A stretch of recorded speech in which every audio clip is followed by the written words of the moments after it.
Hey, Startup Nation.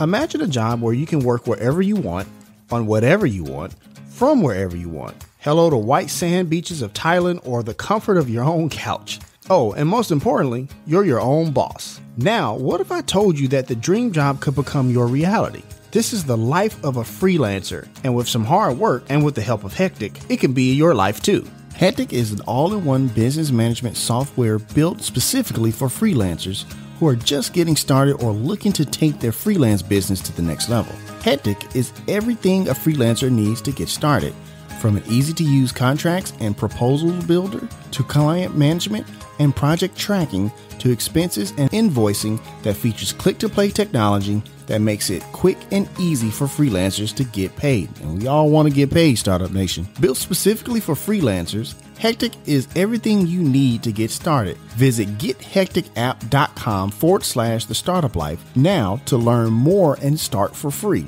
Yep.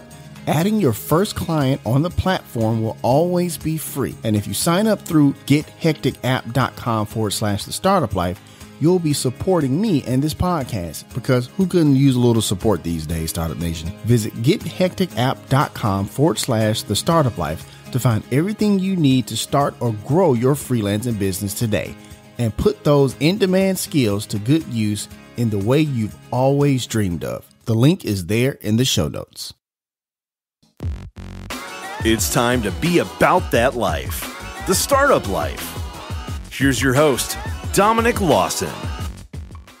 All right, Startup Nation. So I hope you're ready to receive some value today. My name is Dominic Lawson, and this is the Startup Life, the show for entrepreneurs and career-minded professionals. You know, Startup Nation, there comes a time where you may think about, the business is going well, and you're like, you know what? Maybe it's time to exit. Maybe it's time to do something else, right? And we have a returning champion, fantastic guest coming back on the show. He is the JBM Enterprises and past founder, CEO of Interactive Solutions, Inc., ISI, a Memphis-based firm that specializes in video conferencing, distance learning, telemedicine, audiovisual sales, and support. And he was Startup Nation, if you remember already, he was on the Inc. 5000 list 7 times in 11 years, which is quite the accomplishment. He is the one and only, the man, the myth, the legend, J.B. Myers. Uncle Jay, how's it going, sir?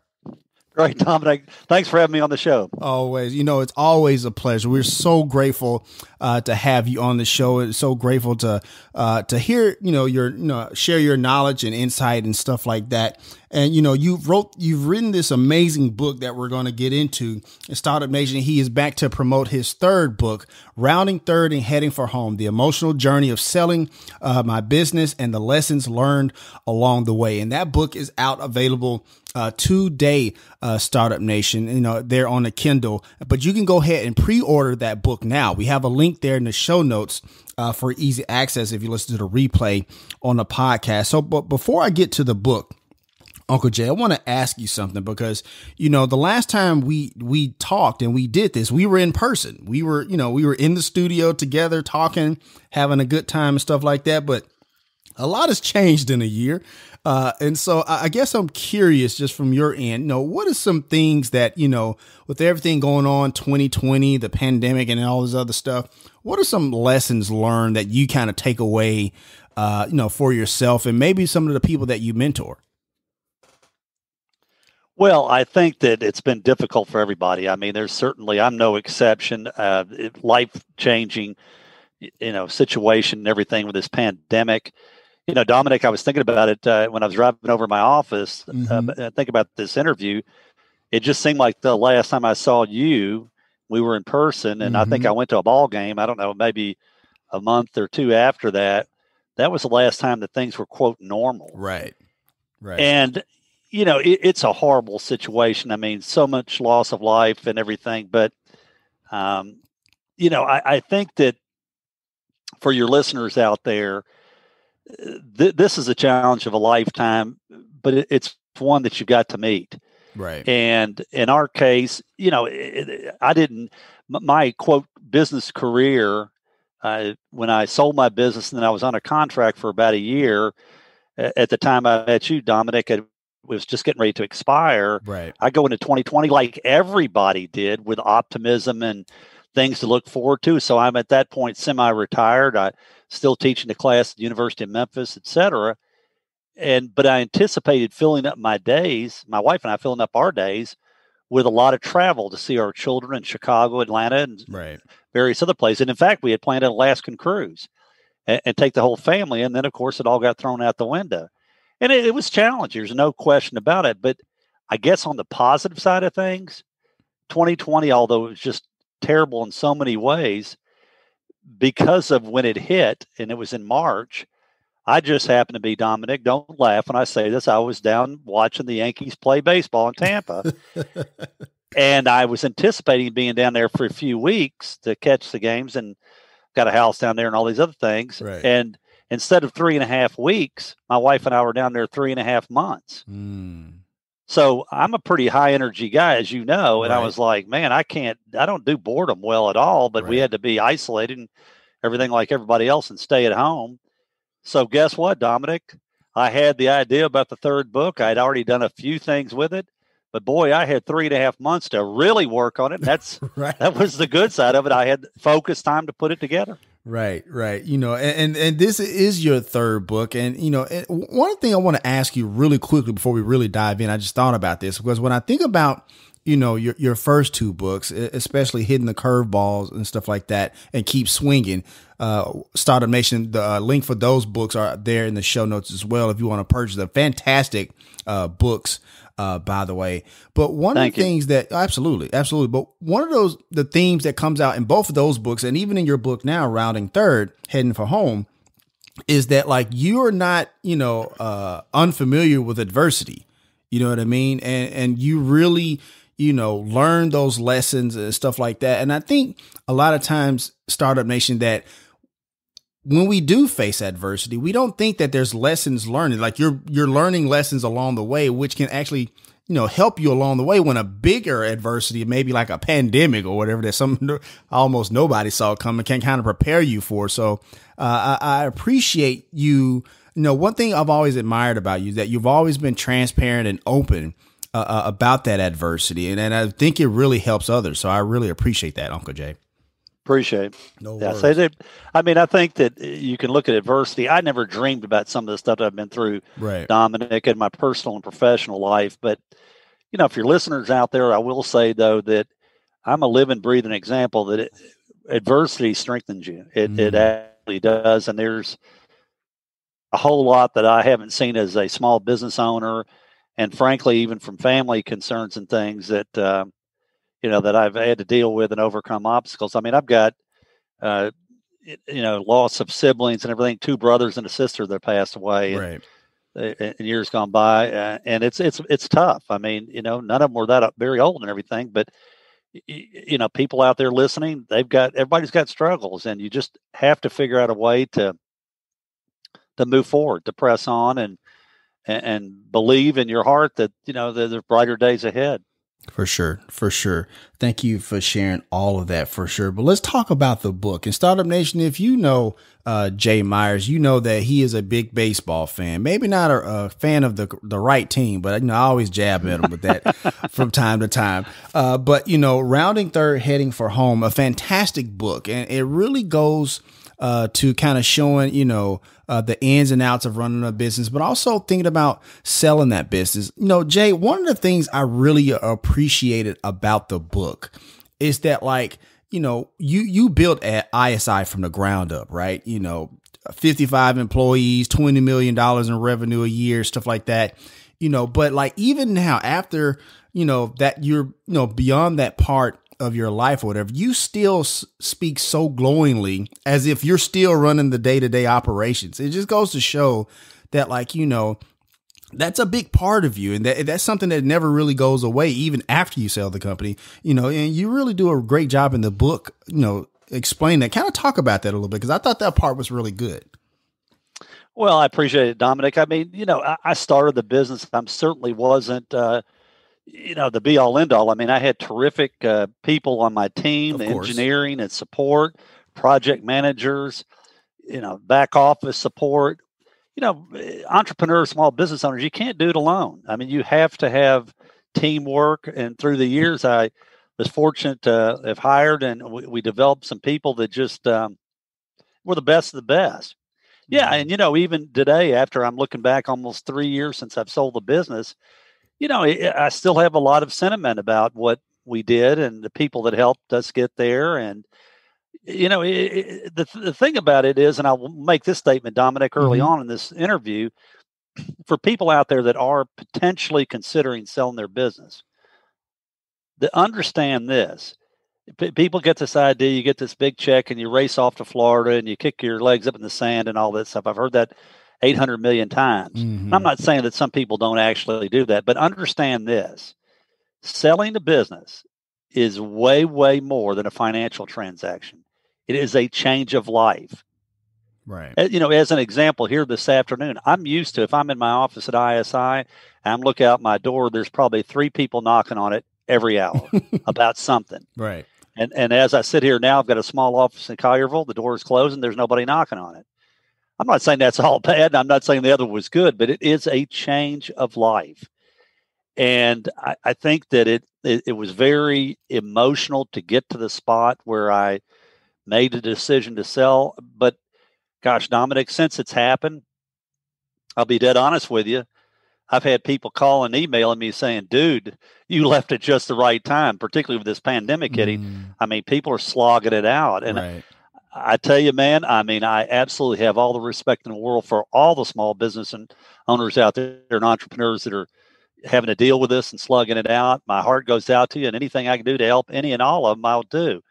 I may feel a little guilty that I'm not in the fight, but on the other side of it, I'm fortunate I was able to protect my family and my family's future by doing what we did in 2018. Right. Yeah. And you bring up an interesting point, Jay, because like you said, during this past year since we last talked, there are a lot of entrepreneurs and business owners who, some have thrived, some have been able to keep the doors open, but very many of them have not had a great time at it, which is why I'm so glad to have you here on the show. I want to ask you something, because one of the things you point out in the book, I think is very important, because you talked about people, want to sell the business. All right, now it's time to go ahead and kick up the feet and go on beaches for the rest of your life and stuff like that. But one of the things you point out is that it's important to, why it's important to sell the business, when the business is ready, not necessarily when you're ready. Kind of talk about that a little bit, if you don't mind, Jay.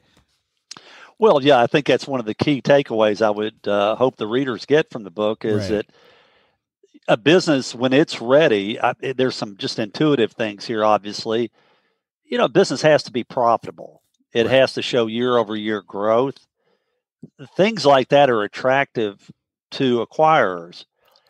In the case of making mention of the fact that you sell it when it's ready, the business that is, and not necessarily when you're ready, I'm not going to say that I wasn't ready in 2018, but you're not ever really 100% convinced until you go through it. Right. And I have to admit that, almost 23 years later of starting and growing and owning a technology business, Dominic, it can wear you out. Technology wears a lot of people out. And I really felt like beyond the financial part of it, which was, the proceeds from the sale were good. Right. Very good. But that was just part of the puzzle.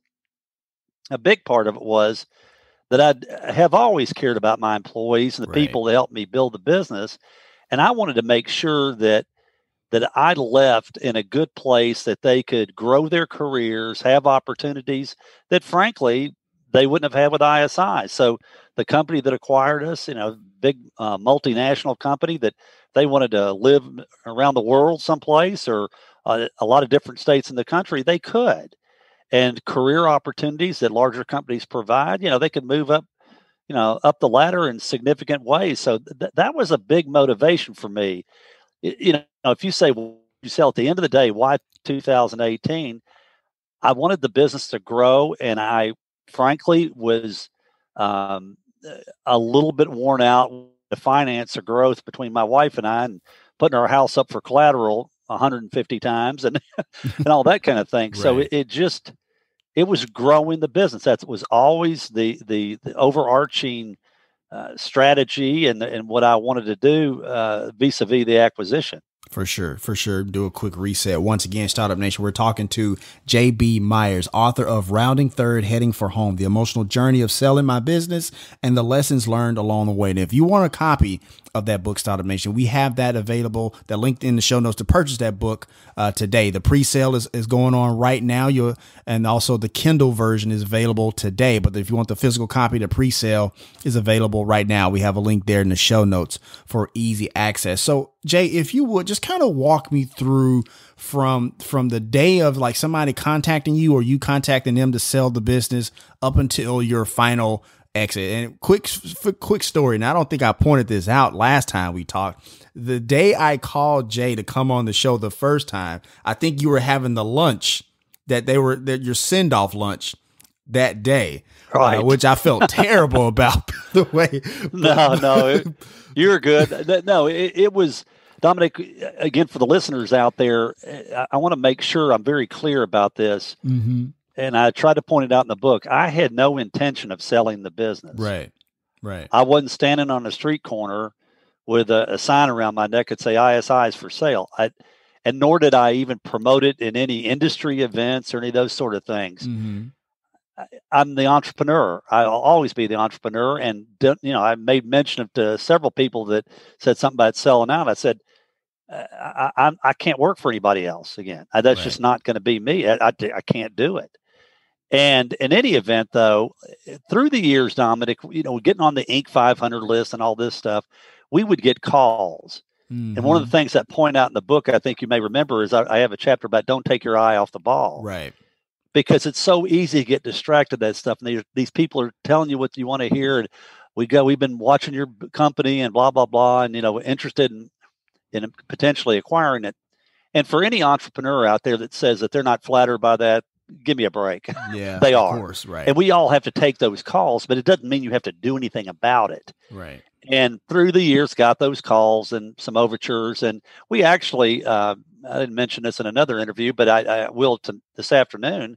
We actually had a written offer probably 3 years before, like in 2014 or 15. I'm not sure which year it was. Interesting. Legitimate offer, good company. But when I looked at the letter, I showed my wife and everything. It was kind of right before Christmas that year. And I knew what it meant if I sold. And I looked at the number and I'm going like, well, if I'm going to have to turn my life upside down, it has to be life-changing money. And it wasn't. And we declined. And that was a really good thing we did. But in any event, though, the call comes through in June of 2018. And it was somebody talking about the largest company in our industry, AVI SPL. I can say that because it's public knowledge now. Right. And, that normally I wouldn't have paid much attention to it. But when the biggest company in your industry is interested in you, you go like, okay, now you kind of have to take a deep breath. Exactly. No, go ahead. I'm sorry. Go ahead. No, it's fine. So the way that they wanted to communicate, their interest and everything was to have a meeting out at one of these trade conferences called InfoComm. That's a big conference. And in this case, this year it was in Las Vegas. And I told them that I wasn't going. I had some previous plans, but my son was going. And then Jordan, and if they could talk to him, he could vet it. And if there's anything to it, we'll get back to you. I really thought, Dominic, that would just be one of those things that Jordan calling me and saying, Dad, now this is big company, blah, blah, blah, not going to be a good fit. But he was so enthusiastic when he called me and talked about the culture fit and the go-to-market strategy, things beyond just money, right? Like alignment. Then I had to pay attention. And so we started setting up a series of video conferences with the folks in Tampa. Jordan was in on those calls, by the way, to kind of be, the right side of my brain thinking and all, right, and vetting and listening and taking notes. And when we ended up kind of getting really pretty serious about things as time progressed, he ended up being the person that ended up retrieving a lot of the information that the folks in Tampa needed to have to kind of pull the deal together and make an offer. And Dominic, I'll tell you, again, for the listeners out there, if you ever are considering this thing, one of the biggest tricks that I had to kind of learn on the fly really is I'm still running a business while actively trying to, at this point, certainly interested in selling it. Right. And, it's a process. I'll tell you this. And, a couple of things, just recommendations for people. If you ever do consider this, you need to have a strong attorney on your side who knows how to do M&A transactions, as well as a strong accountant that has M&A experience. Do not ever go into an acquisition process and do it yourself. That's just not a good thing. This is not child's play. This is the real thing. Right. And you may have just one time to do this right. And you want to be armed with all the support you can possibly have. In our case, we were really strong on both sides of it. They guided us through the acquisition process. I'll make a side note to tell you that I mentioned that the due diligence process, for people out there that don't know that terminology, that's when they the rubber meets the road and they're kind of like trying to pull the contract together to do things. They've already made the offer. It is a bear. I thought my head was going to explode many days coming home. I mean, it was just crazy. And then, Dominic, you know this from the last interview. On top of that, and I'm dealing with all that, I'm also, with my wife, helping to plan my daughter's wedding in Savannah, Georgia. Right. And my daughter being my baby girl, and we're very close. And it was like, gosh, I tell you what, I would not recommend that to anybody that take on those two big life-changing events at the same time. But, it worked out. And we made it through it, and it was a successful conclusion. I heard that. No, I hope you caught that, Startup Nation. Make sure you bring some that really good M&A lawyer and CPA on the team when going through something like that. No, I thought that's very important, because a lot of times, like I said, we always hear these stories of people selling their businesses, but we don't hear those nuts and bolts parts. But I think that's super important for sure. I want to read a passage from the book that really kind of illustrates what you were going through at the time, when you were selling the business. Quote, "However, I had another reason to consider succession planning, one that was hard for me to admit. The pace of change in technology industry was becoming overwhelming. In 2016, after 20 years in the business, I was going through a period of soul searching where I was asking myself some tough questions. Have I lost my touch? Am I burned out? Am I getting too old for this job? And the big one that kept buzzing around in my head was, would the company be better off if I wasn't running it?" End quote. And so again, Startup Nation, it's not always just a transaction when you're talking about selling the business. There's a lot involved here, not just from the having the correct people in place, from the lawyer and the CPA, but you have to really be in a great headspace. And you talked about having your daughter's wedding. I bet that like I said, I bet your head felt like it was about to pop off at any moment, because there was so much going on. But something you said earlier, I really appreciated.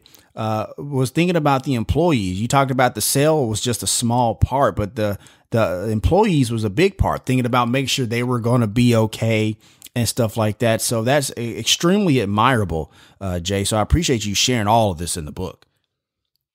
Well, I mean, straight from the heart, Dominic. And I mean, the day I had to disclose the sale of the business, I mean, I had a hard time keeping it together. Right. I mean, it's emotional. I mean, it really is. And, I think you may remember that one of the last chapters that I mean, even to this day, I get a lump in my throat thinking about it, is the quote about the title of the chapter, "Don't cry because it's over, smile because it happened." Right.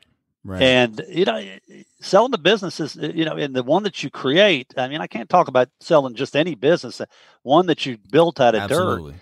It takes on a totally different level of, of the emotion and everything. But, I had to get to a spot where I felt comfortable that what I was doing was right, and right by my family, right by my employees. And I struggled. And that's what I was trying to point out in the book. But the other thing, though, Dominic, I would want to point out to you as well, is that the book is not all about the emotional thing about selling the business. It's also about, for business owners out there, and small business in particular, to look at, you work so hard to build something, what you want to make sure you're doing is building something of value, whether you ever sell it or not. Right. Right. You want it to be profitable. You want to run it the right way. You want to be adaptable. So I take a lot of pride in the book. I mean, the whole thing, but I really think that for people out there, I don't want them to consider or not consider the book because, hey, I'm not interested in selling my business, so I really don't have any use for that. There is a lot of, I mentioned, the lessons learned along the way, and Right. a bunch of these in the book. Things like not burning bridges with customers and really in people in your own life. In the case of a business where you have customer relationships and they did you wrong or you did them wrong and you separate, don't forget them. Keep it professional, because we used to call it the boomerang effect at ISI. They got the potential to come back to you. And in our case, they did many times. And we sold millions of dollars as a result of that. Right. And then, then other things about knowing your brand, providing customer service, can make or break your business, reinventing your business before it's too late. I mean, some practical blocking and tackling type of insights that we learned. And as you know, the way I'm a storyteller. Right. I just was telling stories about all these different things. And with the backdrop to understand when you're hearing about that, it's not just a tip about running the business. By virtue of execution, you are in fact at that point creating more value in your business, because companies that are out there that are interested in buying companies, it's a world of its own. I'll just say in the science and the terminology. And I had to learn so much in that summer and everything to pull it off and all, but here's some basics for people out there and your listeners is that, companies want to buy companies that are profitable, that show year-over-year growth, right, that have recurring revenue. In other words, money that's constantly coming in. And here's just whatever you want to call it, stupid, simple, intuitive. Your company doesn't need to have any ongoing lawsuits. right. I mean, you don't need to be owing the IRS money. You need to have, in our case, we were very fortunate. We had always invested in our financial processes. And so we had audited financials. In fact, one of the people on the acquisition team said they had never seen books any cleaner than ours. And that's important for you to do that. The other little tip I'll just tell you that if folks are out there and they're considering, the potential of selling the business or whatever, understand this. People, companies, whatever, they buy for their reasons, not yours. Right. What do I mean by that? We didn't think we were that special per se. We weren't the biggest company out there. But guess what, Dominic? Acquirers look at a lot of things besides all that financial stuff. Guess what? In our case, they were looking at geography. Right. They had no offices in the state of Tennessee, Mississippi, Alabama, Arkansas, et cetera. We were right there in the Mid-South. They always wanted to have an office in Tennessee because they knew there was a lot of things going on in the state. And so that was a big thing. They were paying attention to Tennessee. And when they came in, those are their exact words. And they really wanted to have something set up in the state. So there's a lot of reasons why companies go out looking for other companies to acquire. And if you have some of those things lined up that I mentioned, and if you ever do have the desire to sell it, then you're going to be well positioned. All right, Startup Nation. So we're going to go ahead and take a quick break. We got to pay some bills. Once again, my name is Dominic Lawson, and you're listening to The Startup Life.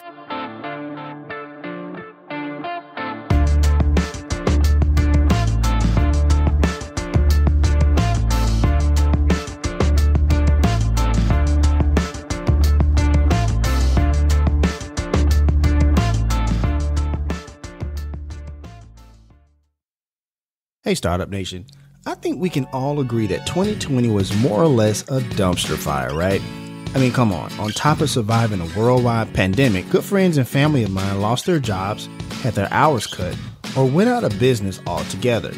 Yet many of these same people are talented creatives, web developers, photographers, graphic designers, SEO specialists, and writers with solid, marketable, in-demand skills. So I've turned them onto Hectic. Hectic is an all-in-one business management software built specifically for freelancers who are just getting started or looking to take their freelance business to the next level. Hectic is everything a freelancer needs to get started, from an easy-to-use contracts and proposal builder to client management and project tracking to expenses and invoicing that features click-to-play technology that makes it quick and easy for freelancers to get paid. And we all want to get paid, Startup Nation. Built specifically for freelancers, Hectic is everything you need to get started. Visit gethecticapp.com/the startup life now to learn more and start for free. Yep. Adding your first client on the platform will always be free. And if you sign up through gethecticapp.com/the startup life, you'll be supporting me and this podcast, because who couldn't use a little support these days, Startup Nation? Visit gethecticapp.com/the startup life to find everything you need to start or grow your freelancing business today, and put those in-demand skills to good use in the way you've always dreamed of. The link is there in the show notes. All right, Startup Nation, welcome back as we continue our conversation with today's guest here on The Startup Life. Customer service, and I imagine like the culture that was developed there at ISI, probably led to its success as well. Kind of talk about the customer service piece, because it can definitely, like you talk about in your book, it can make or break a business. And I imagine if anybody were to even think about buying a business, that's something that they would think about as well, is about the culture and how they convert, sales and stuff like that. But talk about that a little bit, if you don't mind, Jay. Yeah, no, absolutely, Dominic. And by the way, customer service, let me point out just a sort of a sidebar to that is, companies that are interested in acquiring you don't want you to have just one big customer. They want you to have a lot of customers. That makes sense. I mean, because you don't want to be beholden, and if something happens, that's very dicey. But in our case, we absolutely hyper focused on customer service. And everybody says that, and it sounds good, and we provide good customer service. Well, in our case, it was literally a lifeline, because we relied on year over year. 90+% of our revenue came from repeat customers. Well, if they don't like what you did for them, they're not going to buy from you again. And in our case, I think with my great team behind me, we provided service that nobody else did. We had the best of the best. What do I mean by that? You read some of the stories of what we did, where guys were literally on the fly driving 4 hours to bail out a customer and staying all night, right, with no sleep, to make sure that their conference room was ready for a big event the next day. I mean, who does that anymore? We did it 20 years ago. Mm-hmm. Another crazy one was back in the Katrina days, when it wiped out and the whole Gulf Coast, and we're one of the installations we had in a casino. It was horrible, and all that thing. And we didn't think that the project would even occur. It was just going to be shelved or whatever. And we get a call a few months, I don't know, September or something, early October of that year, after Katrina, that they still wanted it to be installed. And the holidays were a big time for them. So what do? We sent a crew down there. And Dominic, I was so proud of these guys. I mean, they were literally working at what would be classified, really looked like more like a war zone. In fact, several of my employees said something about it looked like World War II and Saving Private Ryan or something. I mean, it was horrible. They were working off generators. The closest hotel was 2 hours away. The closest place to get something to eat was an hour and a half away. But they got it done in record time and installed the equipment for the casino, and they were off and running. I mean, again, who does those kind of things? We did that. How many years ago has it been now? 15 years ago. Right. And I think that when companies are out there looking at a potential acquisition, they kind of, customer service is important. Repeat customers. Do they have maintenance contracts? But here's the big thing, though, Dominic. What's their reputation? Right. Exactly. What is the brand? And if your brand is that they are crazy good with customer service, that is a good thing. For sure. And that kind of leads us to, what you're doing now with JBM Enterprises. I know you do public speaking and consulting services and stuff like that. Kind of talk about what you're doing now with JBM Enterprises. And I know you're doing a little bit of teaching, doing some teaching, some mentoring. We'll talk about that a little bit later, but kind of talk about JBM a little bit right now. Yeah, sure. I mean, it's a hodgepodge. I had grand ideas, obviously, this time last year. Right, and it's kind of changed. And some of the speaking that I've normally been doing has been, a lot of that stuff's been shelved for a while. But what I'm trying to do, I've created just this entity to be able to sort of put a lot of different things underneath it. My volunteer work, University of Memphis, teaching a public speaking class. I'm involved with an organization you know a lot about called SCORE. Absolutely. And Gary Robinson, those guys over there with the Service Corps of Retired Executives, so I'm mentoring there, mentoring and helping the Cruise Center for Entrepreneurship. And so there's some income coming in from some, not necessarily that obviously that volunteer stuff, but some of the, I write an article for the System Contractor News, which is an industry publication, that they pay me for doing that. And, I'm looking forward to, as with the new book, getting more involved with doing virtual speaking engagements. And I've got several of them planned to where we're going to kind of build up an income. But I'm doing it more as labor of love of these different things, and still doing a lot of board work, a Better Business Bureau and other places. So it just gives me a way to honestly put a label on what I've been doing, and then deal with it from a financial perspective more after the fact than anything else. For sure. And one of those things that I imagine, JBM Enterprises allows you to do is a lot of mentoring. In the book, you talk about mentoring in a great deal. You actually have one of my good friends, Venke, in the book as well. I'm very proud of what he's doing at Career Crow and stuff like that. Kind of talk about the importance of mentoring, Jay. Well, I think it goes back to, in my case, Dominic, I had great mentors. Absolutely. Family members, my father, my brother, and then other people that are mentioned in the book, of course, the famous entrepreneur from Memphis, Kemmons Wilson. It was just such an honor to get advice and coaching from him years ago when I first started my business. More currently, I mentioned prominently a well-known Memphis businessman, Mike Bruns, who sold Comtrack trucking company several years ago. These people have all been good to me.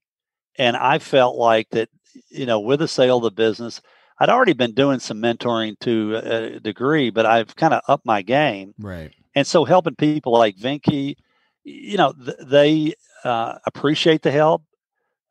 We have a good working relationship, and, it gives me a lot of pride to help people and the potential success that we all believe is going to happen. It's fun. I get energized being around people like Venke and folks at the Cruise Center and the University of Memphis, and and I admire them. That's the other part of it too. When I was Venke's age, 20 something or whatever, gosh, I was too scared to ever open up my own business. But these young people today are so impressive and are doing that, and I want to do my part to help them. And I think that certainly having some technology background and kind of been through the wars, I think I have something to offer. But I'm gratified by it. I'm hoping they get some value out of it. I believe they have, but boy, it works both ways. I'm getting a heck of a lot of value out of them. Absolutely. And a lot of people don't think about that part. Like when you mentor, is probably just as advantageous for the mentor as it is for the mentee as well. It's like it's definitely a dual street there. For sure. So I appreciate you sharing that. Once again, Startup Nation, we're talking to JB Myers, author of Rounding Third and Heading for Home. And if you want to purchase that book, you can purchase that book right now for the Kindle edition. And it's also on pre-order right now if you actually want the physical copy of the book. For sure. So, Jay, when you come on the show, I can't let you go without talking a little baseball. Like, I got to talk a little baseball with you, right? So I guess I'm curious about something because, there's a lot of money flying around baseball with contracts. Fernando Tatis just signed a real big deal not too long ago and stuff like that. I guess I'm just curious because it kind of brings up a conversation that I see in message boards and stuff like that. When you see big contracts like that, is that good for baseball? It's all right for baseball. It's just as where we're heading. Kind of, what's your commentary on that a little bit?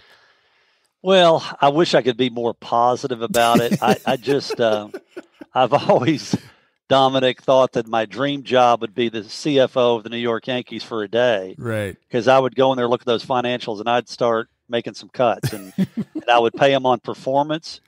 And I would, I'd level set the price of tickets for the fans. I think one of the problems in baseball, whether you're a Yankee fan or whoever you are and love the game, right, I think we're all troubled by the fact that it's become such a corporate game and TV. And high price tickets for, let's face it, corporations to entertain customers. Hey, I've done it before here and there, but what made baseball so popular for so many years was the fact that, a family man could take his wife and his kids out to a game and it wouldn't cost him an arm and a leg. Right. And now it's just changed. And the people sitting in the stands versus the people out there in the field, in the old days, there wasn't a massive difference in what each person was getting paid. Now it's absurd. I mean, it's just, it's crazy, and it's troublesome. I'll be honest with you. Gotcha. I see some of these guys that are not even playing, that are injured and getting paid more money in a year than most people ever make in a lifetime. And that's just, that's a disturbing trend. Right. I'll always love the game, but I'm not sure I like that process of these crazy numbers out there. Gotcha. Teams got to do what they got to do. And I'm sure any of your listeners out there are going to go, well, if he's a Yankee fan, they pay more money than anybody. Well, my only comment about that would be check everybody else's payroll. Chicago Cubs, the Red Sox. My team, that I admire more than anything from a business perspective, is my adopted hometown down in Tampa. I knew you were going to say that. They do a fabulous job with that payroll. They absolutely do. It's like, it's less about like, hey, who won the AL MVP last year? Yeah, let's sign that guy. It's less about that, and it's more about the work and the grind of scouting and developing players in the farm system and stuff like that. I knew you were going to say that. I promise you I did. For sure. Well, they do a terrific job, and in fact, I've got a friend that is a AAA coach down there, Jim Morrison, who's helping develop players, and it's fun. I mean, they play in Tropicana. It's not a brand new ballpark, and I think a lot of people have ideas about getting something new. But boy, I'll tell you what, the product on the field is solid. Absolutely. We actually made a few years back, we actually made an Instagram post about the Tampa Bay Rays for that very reason, for sure. I want to ask you something, really quickly, because, with everybody doing webinars and Zoom calls, it does seem like, public speaking and doing engagements like these are kind of, still out there a little bit, but even still with being on camera and stuff like that, a lot of people are kind of shy when it comes to public speaking. When you're mentoring and have people that, even when you teach at the University of Memphis, for sure. When you're teaching there, and you're helping with public speaking, what are some of those tips? Because I think a lot of people, say, people fear public speaking more than they fear death. So just kind of share some of those tips if you don't mind, Jay. Well, sure. Well, let me digress at first to answer it, Dominic, and say that I was terrible at it when I was, let's say, Vinky's age. I mean, I was terrified, just like everybody else. Got you.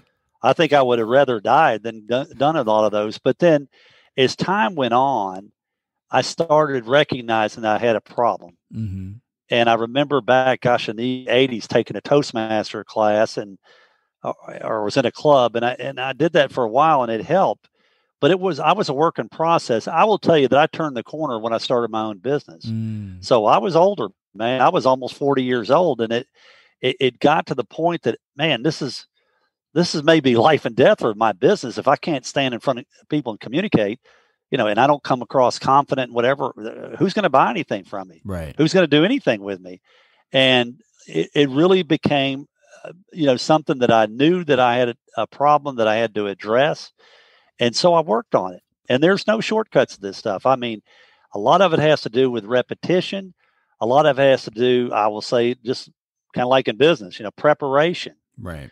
And once I locked into that and I kept doing it over and over again, and instead of like in the old days, sort of avoiding doing speaking, I kept volunteering to the point that, and then, once I started connecting, I'd get the feedback and they say, boy, you're good on your feet. Then years later, I'd get invited to these conferences and industry things and all to speak about my books and everything. And I realized I enjoyed it. And I came across, confident, but Dominic, key to it again, repetition, preparation, whether you want to be, good in anything, public speaking, sports, or what have you. Right. I think that, when you do the dress rehearsals, if you will, and I've done a number of those for the most important speeches I've given the last few years, once you start doing that, even when you stand in front of a crowd and everything, it's just the words just kind of roll out, and it's something that you project because you've done it so many times of repetition and practiced and so on that, you come across confident. I'll tell you a quick story. When I got inducted in the Society of Entrepreneurs back in 2018, right before all the other crazy events happened, I was so focused. We had 3 minutes for an acceptance speech. And if you're interested, it's on, I got LinkedIn or whatever, posted on social media. Mm-hmm. But I worked on that and worked on it. I literally dressed up and simulated a podium in my house to rehearse it. I gave the speech to my admin, about 20 different people. Well, when I got up there to do it that night, it was just like second nature. And I got through, and I got a standing ovation. Right. And it was, you can get there. And I'm the guy that, again, when I was in my 20s and 30s even, I was shaking like a leaf to do those kind of things. But I think that it's like anything. You got to recognize you have a problem, and then you got to go work on it. And you got to work on it. I would encourage anybody that's out there that's thinking about all this and dealing with it, somehow, some way, get involved with the Toastmasters Club, right. because then it puts the discipline in place for you. In the case of University of Memphis, we don't call it Toastmasters. We call it the persuasive presenter. And I'm teaching, the students out there about, the things that have worked for me. Right. For sure. You bring up an interesting point. We had a past guest on, and he gave a TED talk, and he did exactly what you did, like that preparation. He he had like a red circle in his living room, and he would just practice TED talk. Would you be open to doing a TED talk one day? Is that something I would love it? That's a Super Bowl for people like Isn't me. It though? Absolutely. Yeah, absolutely. No. Yeah. Go ahead. I'm sorry. No, I was just going to say that, again, it's kind of like even with TED Talks or anything. Another tip I need to mention is that you need to know your audience. Absolutely. You need to know your audience and what you can and, what you want to communicate. The other thing, too, is that my father, who's a really good speech maker, he's been gone a long time, but he used to tell me, he said, always start out with a joke if you can, something to loosen them up. Sometimes maybe you don't have a joke. But what I encourage the students is start out with a question, kind of get them thinking, get you loosened up, and then kind of go into your spill. But you got to break the ice somehow. And I think that whatever you're comfortable with, jokes or posing questions, and knowing your audience, I think those are additional tips that are important. Absolutely. I appreciate you sharing all of that. So before I ask the last question, Uncle Jay, as always, it's always a pleasure to have you on the show. Thank you so much for coming on. And once again, Startup Nation, the book is Rounding Third, Heading for Home, the emotional journey of selling my business and the lessons learned along the way. And that book is available on Kindle today. In order for pre-order, if you want the physical book, the pre-order is available right now. We have that link there in the show notes for easy access if you listen to the replay on the podcast. And also, if you want to connect with JB Myers, we have all his contact information there in the show notes for easy access as well. So, Uncle Jay, as always, we like to leave on a positive note. If you would, good sir, just kind of give us some words of encouragement to take us out for the day. Yeah, sure. I think that although we're dealing with some extremely difficult times in the pandemic these days, you got to see brighter days ahead for us, and I think they will be there. Absolutely. Awesome stuff. And that's going to wrap up this session of The Startup Life. Once again, I want to thank JB Myers for coming on the show. Thank you so much, Jay.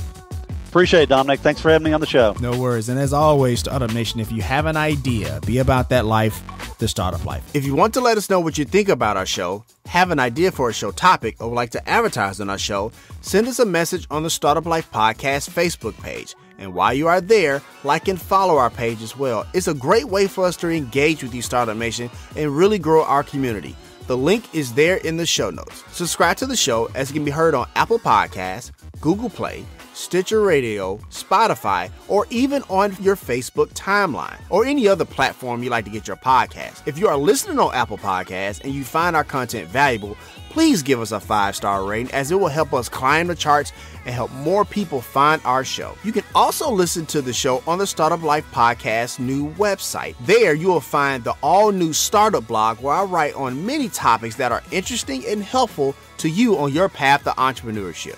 And hey, if you have an idea, be about that life, the startup life.